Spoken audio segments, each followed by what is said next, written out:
வணக்கம் சகோஸ். இந்த வீடியோவில் நம்ம என்ன பார்க்க போகிறோம் அப்படின்னு சொன்னால் ப்ரொமோட்டிக் எக்ஸாமுடைய கண்டினியூட்டி தான்.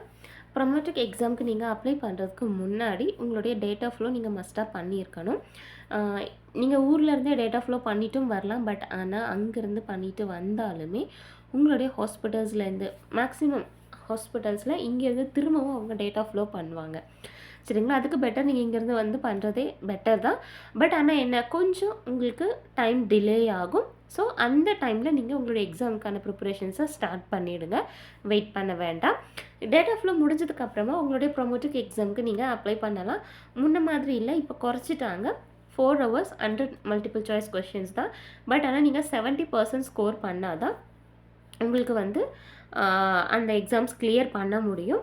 இங்கே வந்து எல்லா கேட்டகரிஸ்க்குமே செப்பரேட் எக்ஸாம்ஸ் இருக்குது. ஐ மீன் ப்ரொமோட்டிக் தான். பட் ஆனால் உங்களுடைய டிகிரி பொறுத்து அது சேஞ்ச் ஆகும்.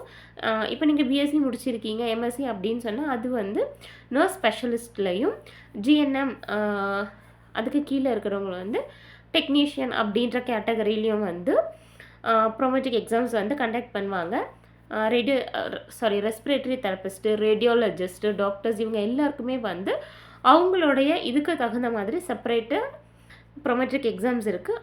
அவங்க எல்லாருமே வந்து அதை கிளியர் பண்ணால் மட்டும்தான் இங்கே வந்து அவங்களுடைய ப்ரொஃபஷனில் அவங்க இங்கே ப்ராக்டிஸ் பண்ண முடியும். ப்ரொமோட்டிக் அப்படிங்கிறது வந்து எல்லா மெடிக்கல் ஒர்க்கர்ஸ்க்குமே வந்து மஸ்ட்.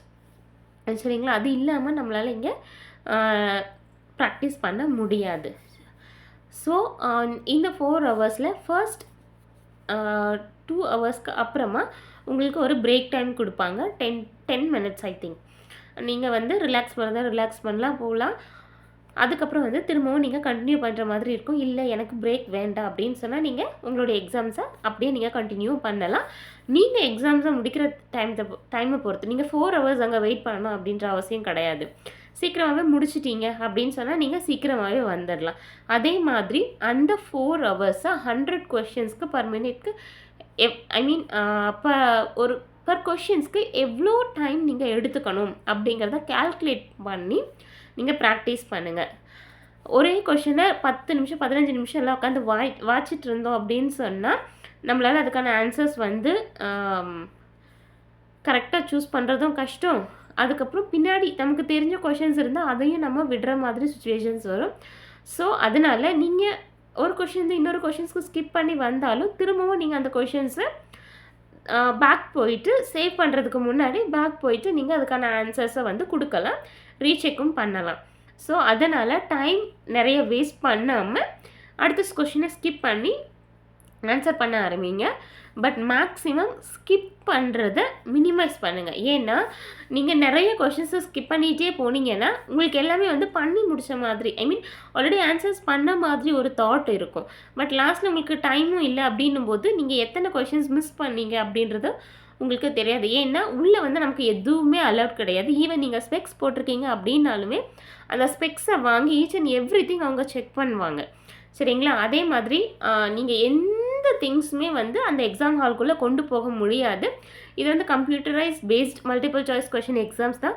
பட் இருந்தாலும் எதுவுமே உங்களுக்கு உள்ளே அலோவ் பண்ண மாட்டாங்க. ஈவன் லேடிஸாக இருந்தால் ஒரு லேடி செக்யூரிட்டி உங்களை எக்ஸாம்பிள் சொல்ல போனோன்னா இப்போ நமக்கு நீட் எக்ஸாம்ஸ் எப்படி கண்டக்ட் பண்ணுறாங்க அந்த மாதிரி கிறிஸ்டல் கிளியராக இருக்கணும்.